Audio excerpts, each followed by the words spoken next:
It's us again. Our price record. As you know, we never come on the air without a little good news. And right now, the news is that we're discounting £1 off the list price of Emmylou Harris's Quarter Moon in a 10-cent Town and Rodney Crowell's Ain't Living Long Like This. That's our special offer to celebrate the visit of the Warner Country Show. Next week, Our Price Records will have a special deal for rock and roll fans, so keep listening. Hello, my name is Sandro Morelli. My name is Raffaele Morelli. And our restaurant is Barbarella. Barbarelli is elegant, stylish, and beautiful. The food is Italian and very imaginative. The mood is Italian and very romantic.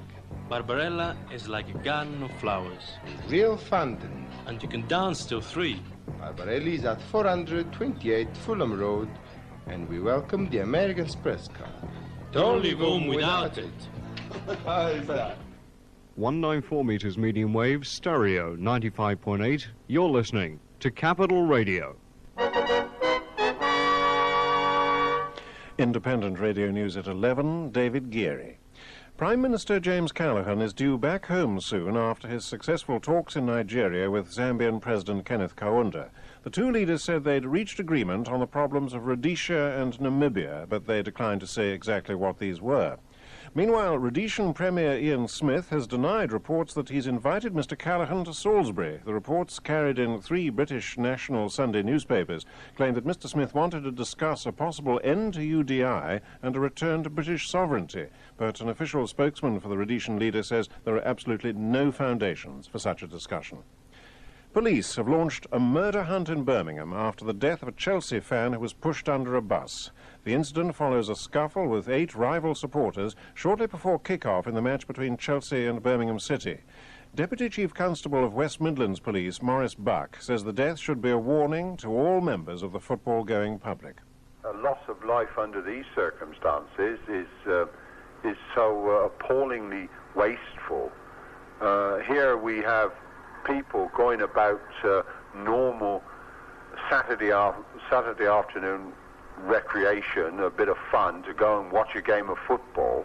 And people have been warning now for a long time that if this mindless violence and stupidity which has been going on at football matches and on the approaches to football matches continued, then a tragedy would result. And it's happened elsewhere in the country, and now it's happened in Birmingham. And it is an utter tragedy, and I hope that everybody who's connected with football takes that lesson. The baby girl who was born after her mother was killed in a road accident is now said to be poorly in hospital. The girl, who's been nicknamed Jane by hospital staff, is being fed with milk supplied by other mothers and is receiving oxygen in a special care unit at the University Hospital of Wales in Cardiff. Doctors who are looking after her say they have a guarded optimism over her survival. Delays are building up again at British airports after the resumption of the French air traffic controllers' work to rule, but there's been none of the chaos that hit departure lounges earlier in the summer, as Peter Sharp reports. With the work to rule just over 24 hours old, it's been a relatively quiet day at the country's airports. They'd been bracing themselves for congestion and chaos, but so far most people heading for the sun managed to get away almost on time. Gatwick, for instance, were reporting minimal delays of just over an hour. But as with the other 6 go-slows, it's almost certain to get worse.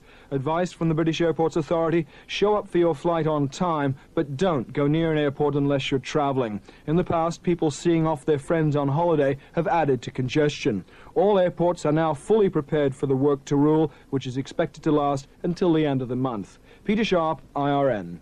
Pope John Paul has left the Vatican for the first time since his election to be invested as Bishop of Rome. Thousands of people lined the streets to cheer as the 65-year-old pontiff was driven to the Basilica for the simple investiture ceremony and mass. Independent Radio News, it's 3 minutes past 11. Thank you. London's weather cloudy tonight with a low of 13 degrees centigrade around dawn. And Sunday it's going to be sunny and warm with a top temperature of 22 lovely degrees. Thanks, Nikki. Hello. You ready?